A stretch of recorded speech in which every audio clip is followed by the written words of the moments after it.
Hello folks, hope you're doing well. Welcome back to another One Piece review. This time we're covering Manga chapter 1157, and I will say, not only for the second chapter in a row does Oda continue to hype up Shakuyaku, aka Shaki, but also we get kind of like a curveball here, and to me, I don't know about anybody else, but I'm going to dive into this later, but it could very well tie into the God Valley incident with what's going on with King Harald and his backstory. So that could be where Oda goes, but we'll see. But before I dive into this chapter, it's been a very newsworthy week, considering we not only got a new opening in the One Piece anime, we also got that being the trailer for One Piece LA Season 2, but we got our first glimpse into the Season 2.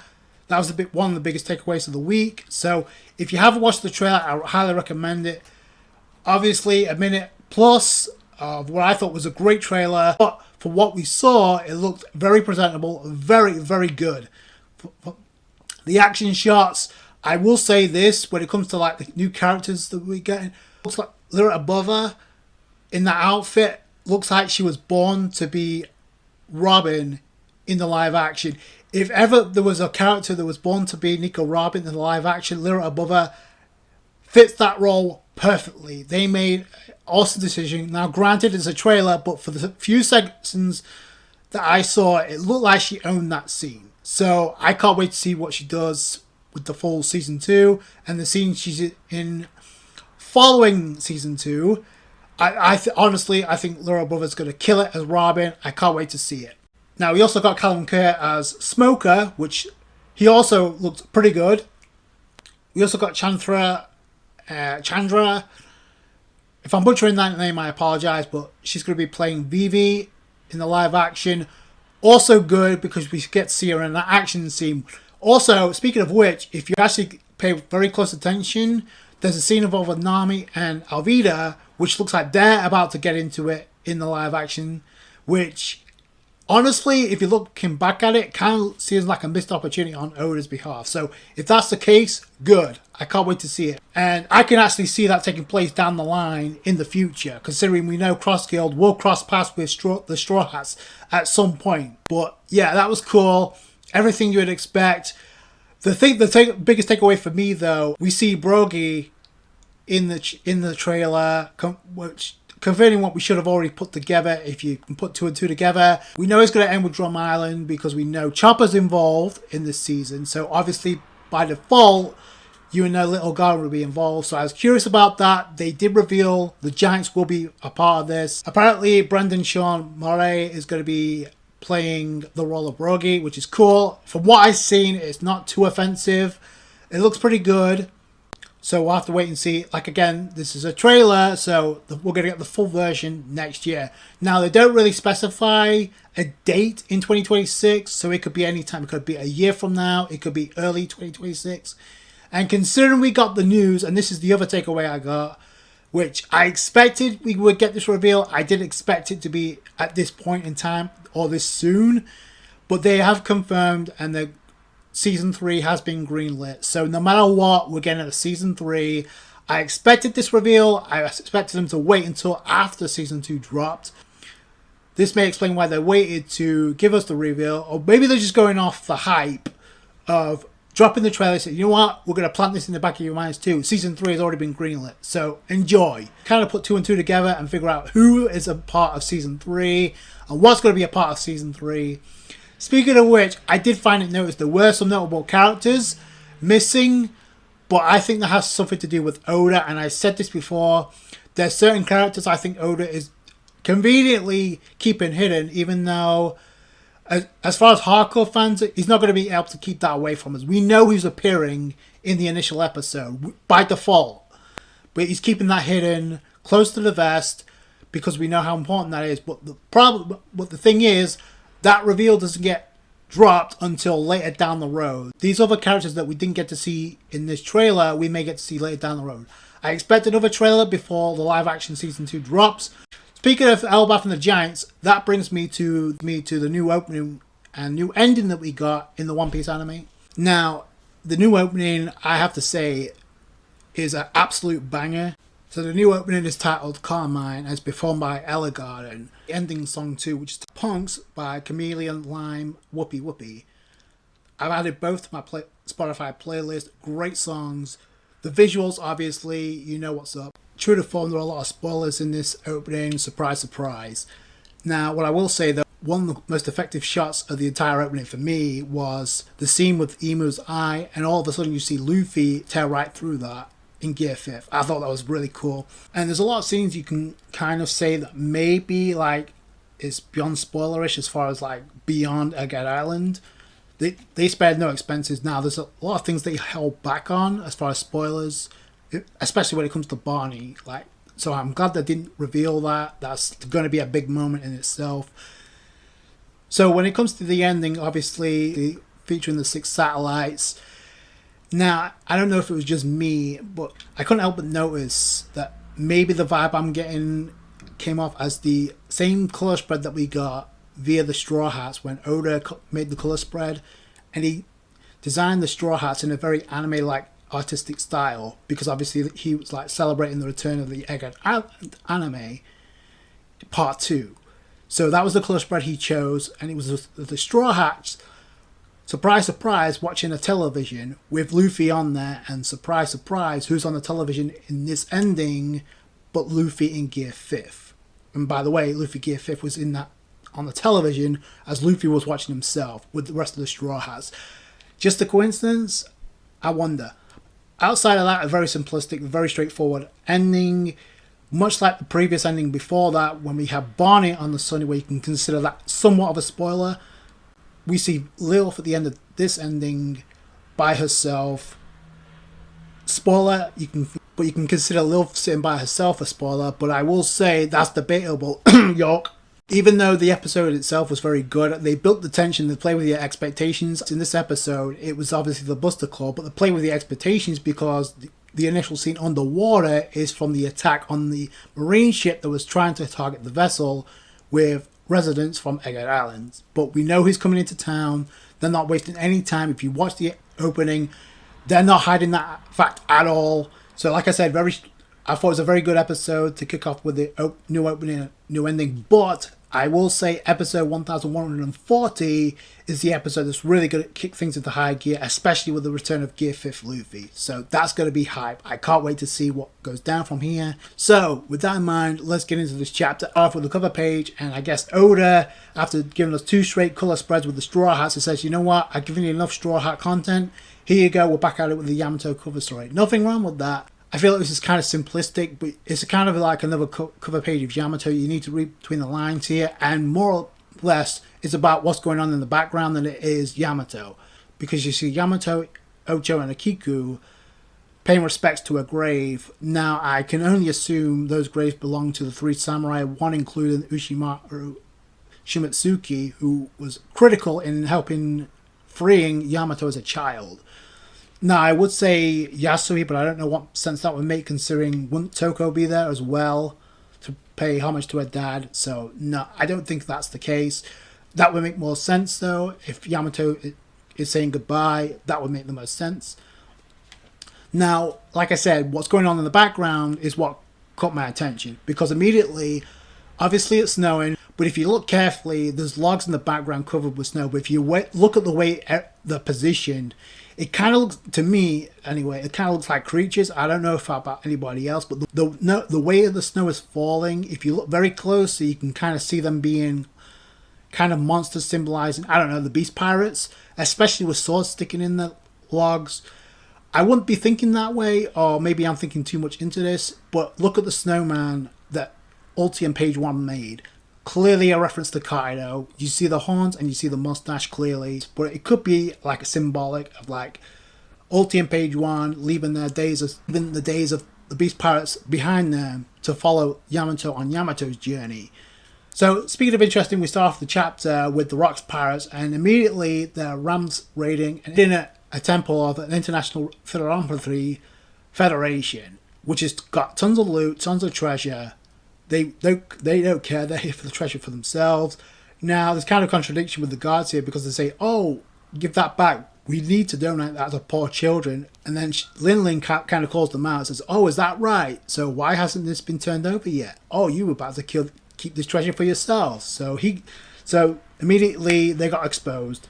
And after getting exposed, they tried to do the damnedest to keep the Rocks pirates from escaping. So they bring down the bars. I don't know if they made a Kuroseki. It doesn't matter because it doesn't work. But I will say Newgate and Kaido fell down below. They kind of seem uncoordinated because they're not a team, an actual team like the Straw Hats. It doesn't matter because Newgate uses his Devil Fruit to like destroy the island and cause an earthquake and escape, and that's pretty much. And then Kaido is like, oh, I'm mad jelly because you can do that, I can't. Don't worry, Kaido, in a couple of years, Lin Lin's gonna be, I got you, bro. I got your Devil Fruit. I still find it funny how things would have changed had Ivankov have eaten that Devil Fruit. But immediately pulling up an earthquake on this island, you see, I thought it was hilarious. I thought it's hysterical how you see a panel of some of the Rocks pirates falling, and you had like Buckingham Stussy like crying out for Newgate, like, help me out. They're just falling. Doesn't matter, they survive, obviously. And you got Zebek and Captain Yon not giving a damn whatsoever. So, oh, did you catch the did you retrieve the treasure? Oh yeah, of course. Like, he doesn't care about their safety. Totally what you'd expect from the father of Blackbeard. He doesn't care about his own crew members' safety. But then Captain John notices the Marines because he's looking at the shore. So, hey, take a look at the shore. We've got Marines coming in. And then Newgate brings up something interesting, but I'll get to that by the end. Because there's another thing mentioned about from the Marines' perspective that kind of makes me think there's a couple of traitors around here. So you see 6 Marine ships. That doesn't mean anything to Zebek. Oda goes on to continue narrating and hyping up the Rocks pirates. So in a mere 2 years since their formation, the record of the Rocks spoke for itself. 16 documented raids, 76 sunken ships, 14 ports reduced to ash, 5 towns wiped off the map. Are we talking about like literally wiped off the map, like Lucia Kingdom? Or are we talking about just destroyed beyond recognition? But one nation brought to ruin. The three unprecedented violations of Article 18 international laws. So they're breaking international laws. They don't give a fuck. They're going to do what they want. Yeah. And 25 criminal records quietly erased. Why? Is this a situation like with Zebek pulling up in the flower room and that incident? Nobody's allowed to speak of that because it's unheard of. And then Oda goes on to continue the hype. Even with the future Pirate King, Goldie Roger, it would not be an overstatement to say, even to refer to this current period in time, is the era of the Rocks. It's not a shocker. Oda's just re-establishing what we already know. I talked about this in the previous review. Before the Rocks, it was Joy Boy's era. It's going to be Roger's era after that. But then after that, obviously, it's going to be Luffy's. But that's the future. So that's just Oda hyping up the Rocks as if they need it. But we go to an island in the New World, Enishi, which is kind of cool because I don't think we've ever seen this place before. Doesn't matter because the action takes place on a ship because residents of that island are captured by an agent of the world government. Now, it's not a Cypherpol agent because he's not wearing a mask unless they had a different style back then and didn't care about hiding their presence, which I don't think makes sense considering the Cypherpol are high up on the food chain. But be that as it may, Harald wants them. He wants the agent to let these residents of this island go because they helped Elbaf out. So he's very loyal to them. He's very grateful to them. He says, let them go. The agent says, don't interfere. If you help us out, that will help your chances of becoming a member of the nation, right? Which is what Harald wants. He wants to become a recognized nation by the world government. But if you go against us, that would ruin your chances. Been non-affiliated, so he's using that to blackmail his way out of a paper bag. He shoots an innocent woman like that, no problem, and this just pisses off King Harald. He darts in, no hesitation, and just ends this guy. After that, we get the propaganda of the world government. Unfortunately, Morgan's News isn't in effect at this point in time, so it's the World Economic Journal headlines pumping out this propaganda for the world government. So, King Harald exposed, sinking an innocent battleship, an alliance with the government revealed as a ploy. keep this scene in the back of your mind, because I have a feeling it's going to tie into what we got by the end, and they're going to use this against King Harald. Just saying. Back to Ida's tavern in Elbaf, where we see Zebek and Harald having a conversation, drinking it up like old war buddies.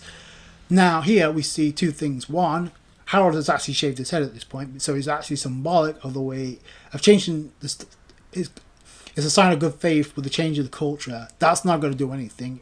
In fact, King Harald says Garp laughed at it too. He also met Garp. Then Zebek goes on to say, Garp, that guy hits the top brass. He'd be better off as a pirate. So it's interesting too, because Garp wanted Luffy, and I'm assuming he wanted Monkey D. Dragon to become a marine, which Dragon did become a marine at one point, but he completely flipped script because he didn't agree with their methods. Elbaf views the marines, so I thought that was kind of a cool little perspective here. So they're a massive. The war government are a massive organization that have corrupt trash in their ranks.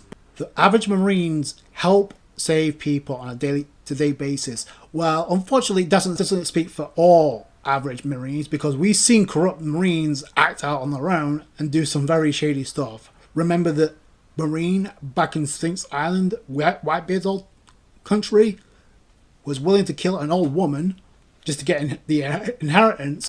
Going back to what I just mentioned earlier, the marine ship that was trying to track down and shoot down the vessel with innocent residents of Egghead Island, that's an average group of marines, right? Not everybody's like Tashiki Smoker and Kobe, okay? So I think that's kind of naive on the part of King Harald, especially with what he saw with this agent. Another thing he goes on to say, some giants from Elbaf have already joined their ranks, like John the Giant, which we know because we know Jagged D. Soul ends up becoming a marine as well, which got me to think about Vice Admiral Dole for a bit, because we know Vice Admiral Dole is Jagged D. Soul's protege, his subordinate. But this kind of gets me thinking about maybe I hope down the line there's going to be some interaction involving Robin and Vice Admiral Dole. I predicted that in Egghead Island, because why would you reveal that if nothing's going to happen with it? It could happen on Elbaf. Again, remember, before this arc even started, the Vice Admirals, Dole specifically, pretty much asked Saturn, hey, should we go after the Straw Hats? We know where they're at. So I would not throw that possibility out the window. I said this before. That's a possibility, and it would make perfect sense. And if nothing else, this would be huge for Robin and a character, which is what I care about the most.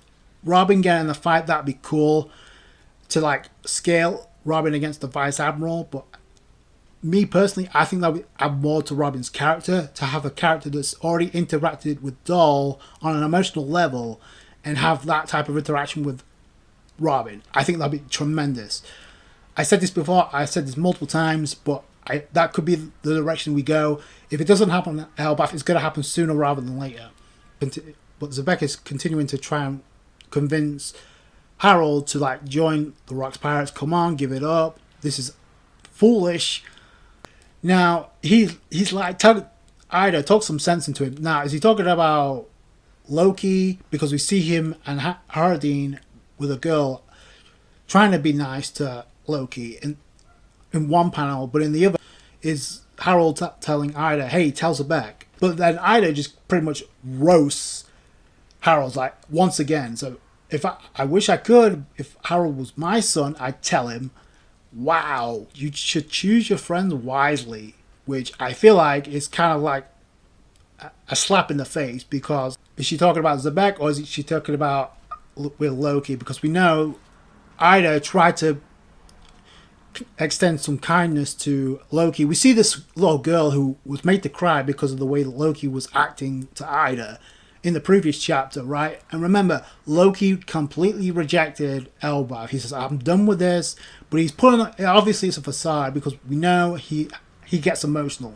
The thing is, he's not at that age where he can be innocent anymore, so that's the problem. He's going to have to shake that veil and tell Haradine how he really feels if he's going to earn his trust. That's the thing that needs to kick in here to make this emotional on both sides.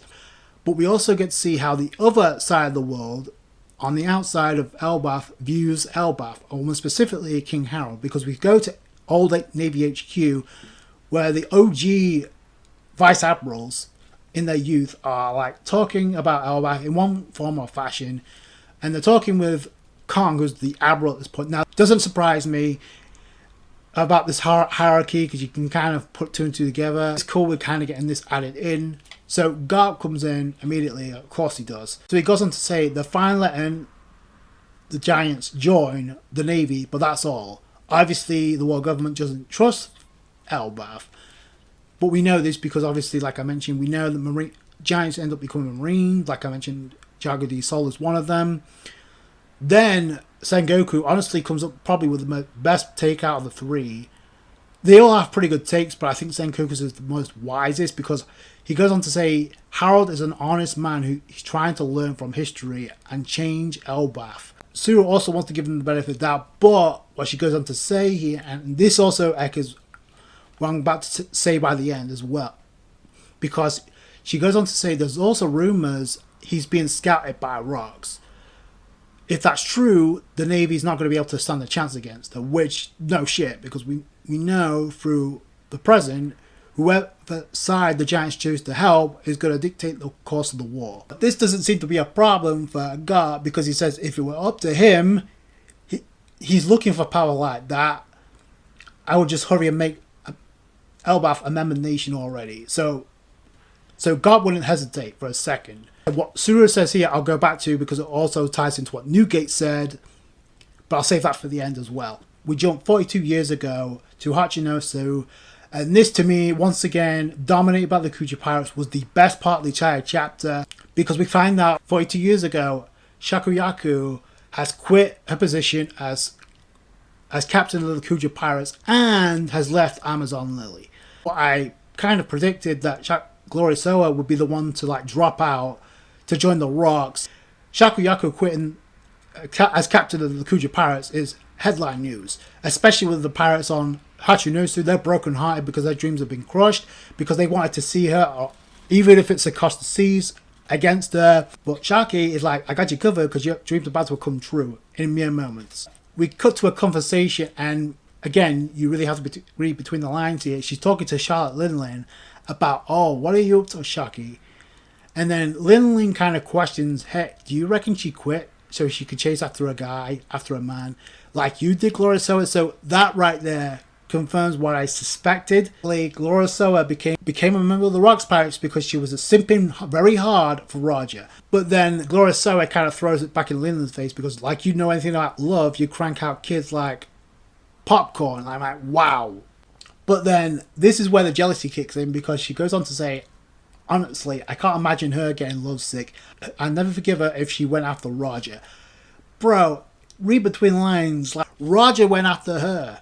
So that's number one. Number two, like, I don't think she's head over heels for Roger at all. Obviously, we know who she got her eyes on. But then, this conversation escalates even further, because hearing about Shakuyaku, Shaki gets on Stussie's nerves, because she's like, oh, it's Shaki this, Shaki that. She's frontline news. She's mad jealous. And she goes on to say, hey, at least you got eyes for me, right, Newgate? And not even looking back, Newgate's like, no, hell no, shut up, woman. I've never been in love with you. Well, we'll see about that, but the statement got me rolling, because that was hilarious. But Stussie, to her credit, actually responds and actually attacks back. Gloriosoa didn't do a thing after being rejected by Roger.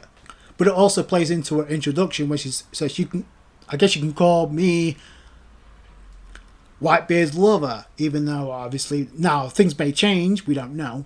But then, speaking of the Kuja Pirates and Shakuyaku, in comes the goddess herself, like a boss, because Triotoma is in the background as Shakuyaku.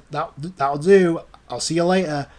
Shakuyaku is pulled up on Hachinosu, on enemy territory belonging to Rocks Beck and the Rocks Pirates. No fear whatsoever. The pirates there are turning to stone. I don't think Shakuyaku even has a devil fruit. Oda continues on with the hype building process for Shakuyaku with the narration. The arrival of the world's most beautiful idol caused a commotion.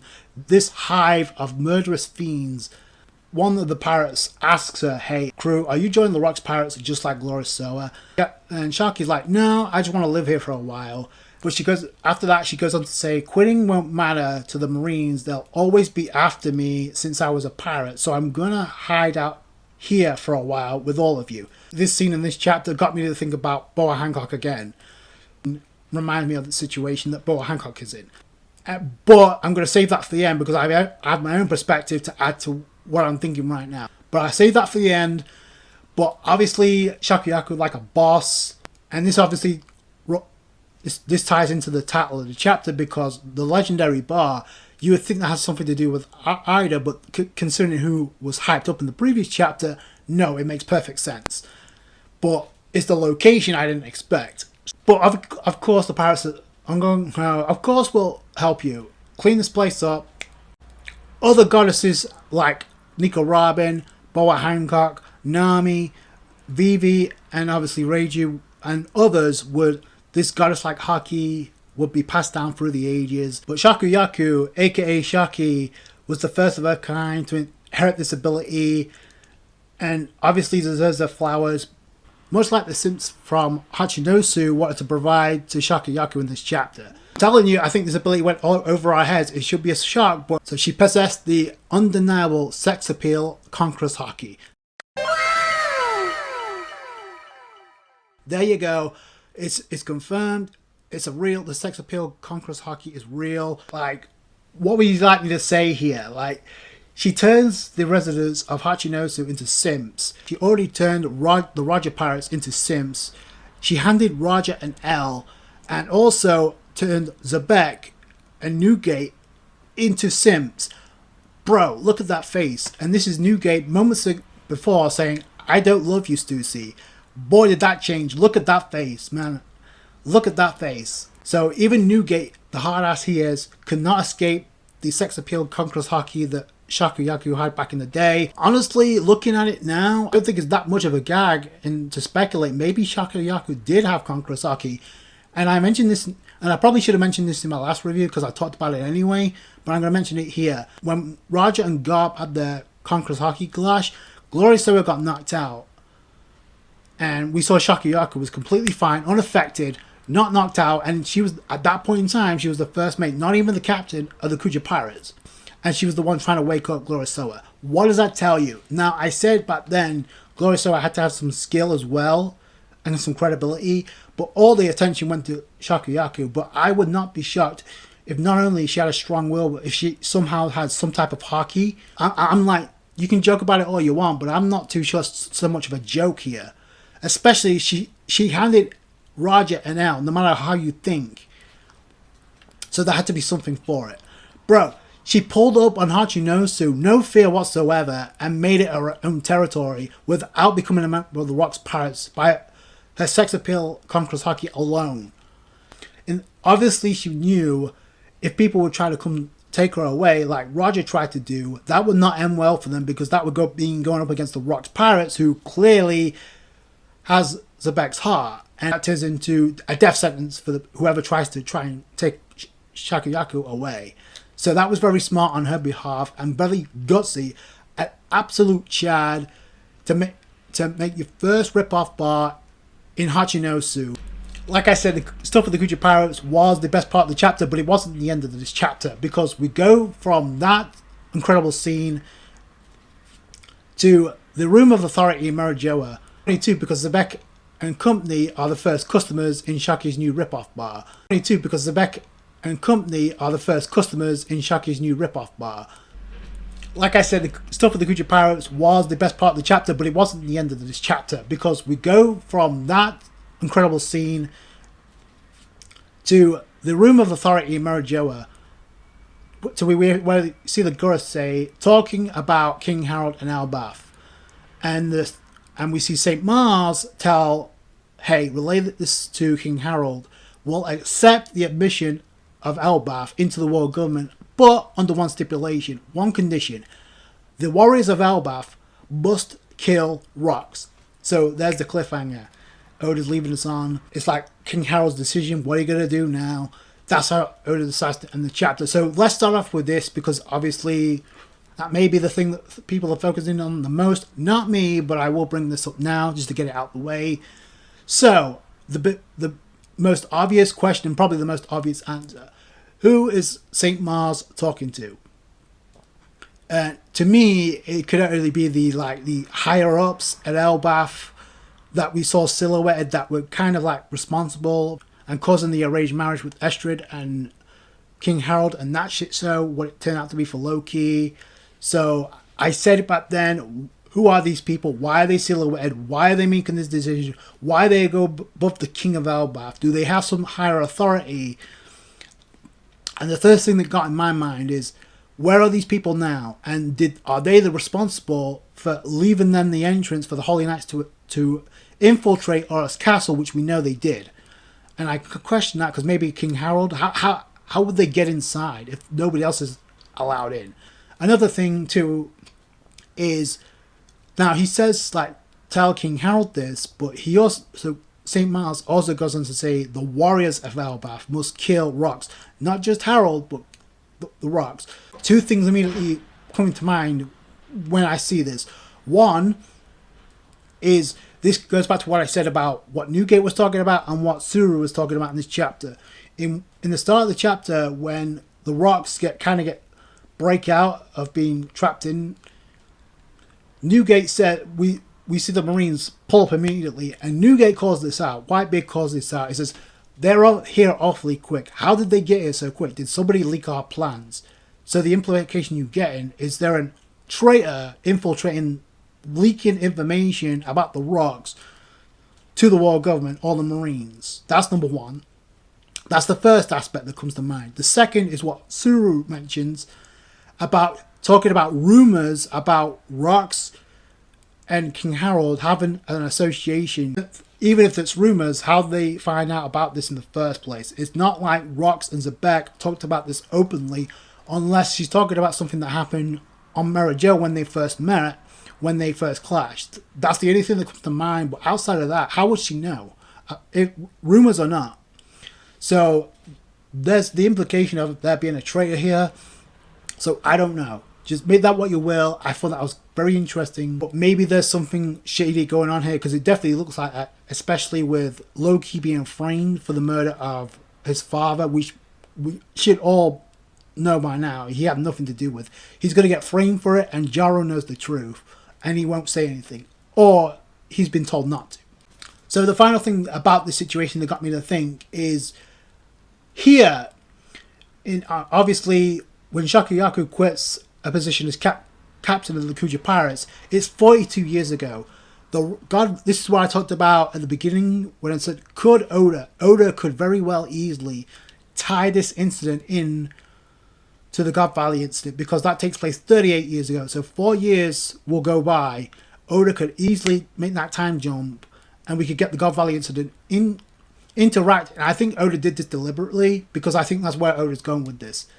Because Zebek and Harald are going to cross paths. Does it happen on God Valley? It's possible. That would add a whole other layer into this situation involving Blackbeard, because if King Harald had something to do with the death of Zebek, don't you think Teach going to want payback?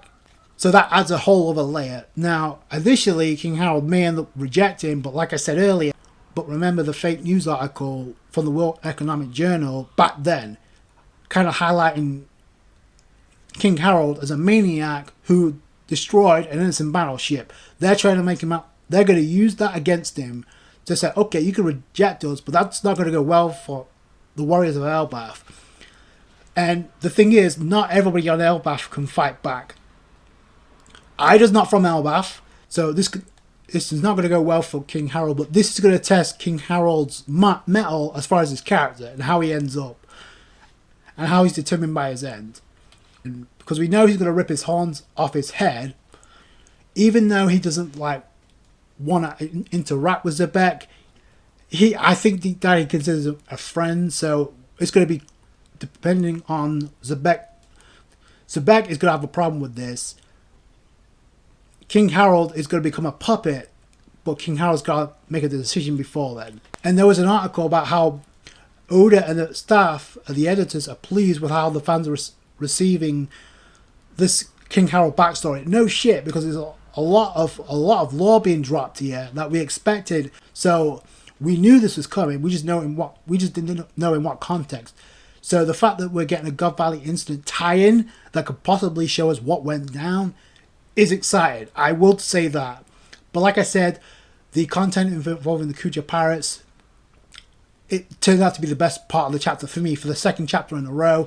This goes back to my point, and this scene here involving Shakuyaku, a couple of things come to mind here. One, I have a lot more respect for Boa Hancock as a character after this chapter, because after the time skip, when they return to Sabaody, before they return to Sabaody Archipelago, it's in chapter 499, by the way, what she says, and even if you want to go back to the remastered version of Fishman Island, right? She tells Luffy, this is as far as we can take you. They can't know about our relationship. They can't know about our association. So, even though we know what she feels about Luffy, you can say she's a simp all you want. That's fine. But she has her principles. Look at Glorious Soa. Even if you read between the lines, she left her position as captain to become member of the Rocks just because she was mad simping for Roger. So, in one aspect, yeah, you can say that Glorious Soa is a smoke show and she's a baddie. That's fine. But as far as the character's concerned, you can kind of say back then she was kind of self-centered, which speaks a lot to Boa Hancock considering how she feels about Luffy. And remember what she says after Teach invaded Amazon Lily. She's the one that says, I can't stay here. The Marines are gonna just keep showing up if I stay here. And what should I do? I need to marry Luffy. So she's not staying on Amazon Lily. So let's get that out the window right now.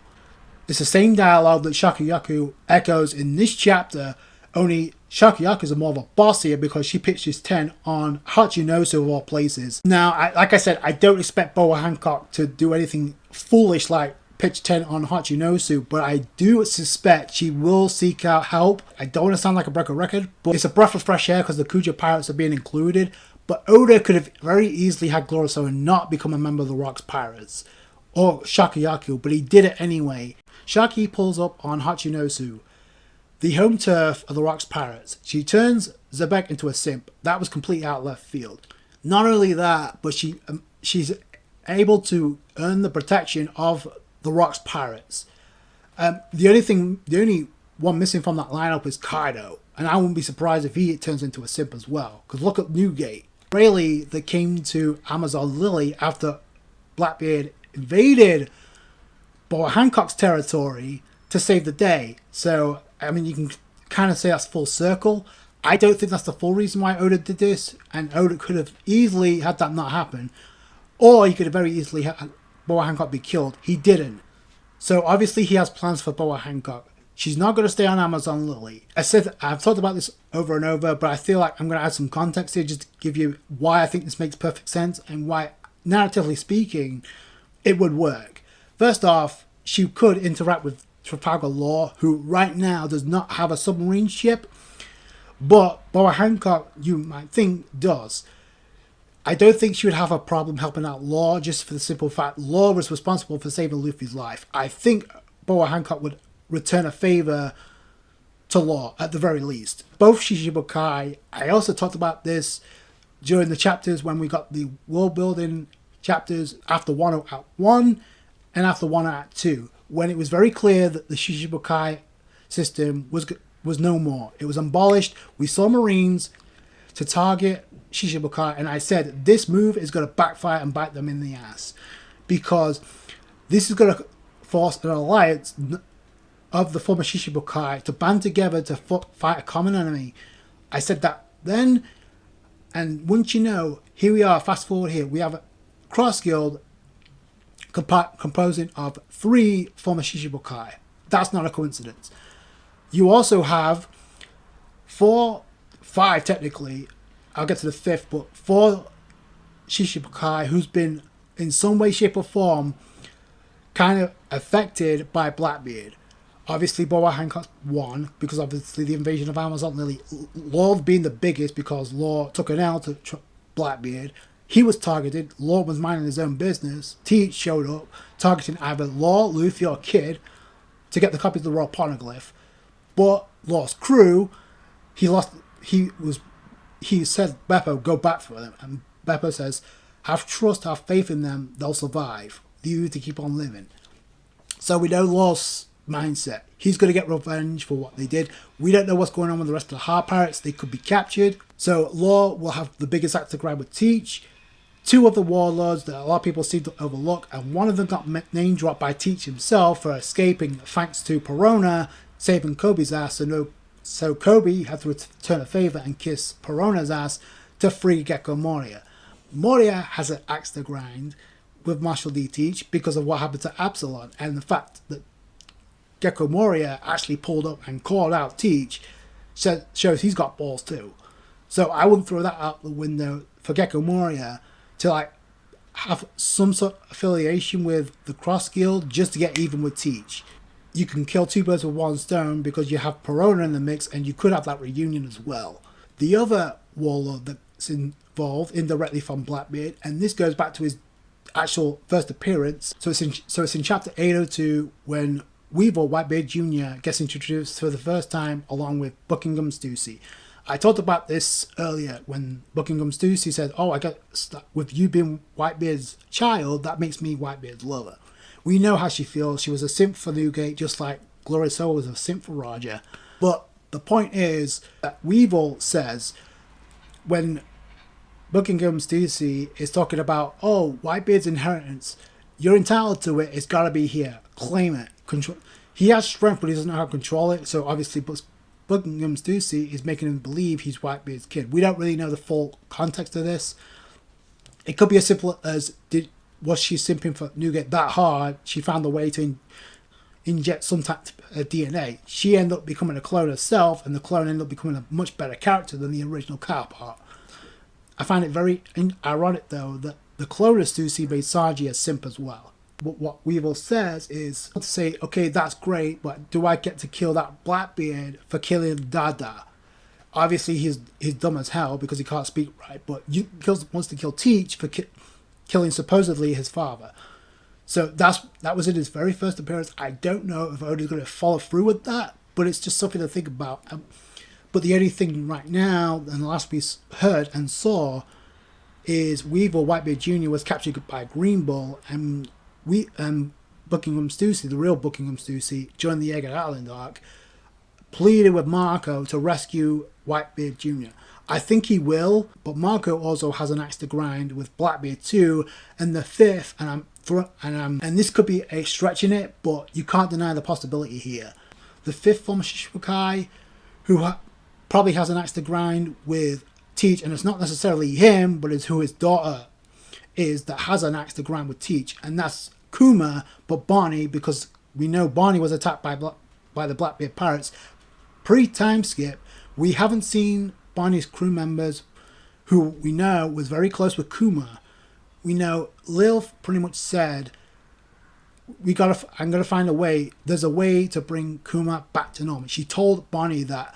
I don't think Oda's gonna have that stated and then not follow through with that, because that is just gonna piss a lot of people off that want to see Kuma, and more specifically Barney, have a happy ending.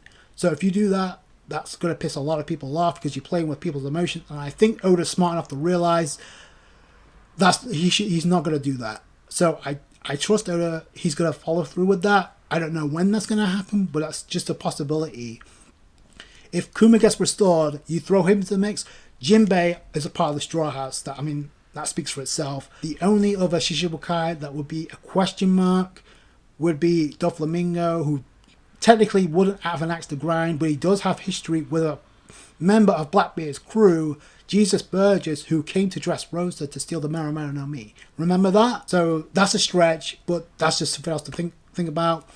I can see an alliance, and I can see it Blackbeard being a driving force for this alliance, and this could bite him in the ass. Because let me tell you something right now. A lot of people may joke at this, but an alliance with Law and Boa Hancock, who have broken Devil Fruit abilities themselves, is no joke. I don't think Blackbeard would laugh at that, considering the way he says, before he attacked Boa Hancock, he literally said to his crew members, don't let her know I'm here, so I can get the sneak attack. What does that tell you? Law has the experience now after dealing with Blackbeard, and he has a broken Devil Fruit, and he's awakening.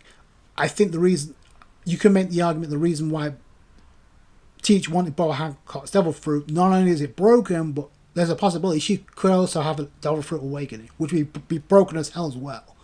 So imagine an alliance with those two, magnified by them joining alongside Cross Guild, because true to form, Buggy was indirectly responsible for helping out Luffy.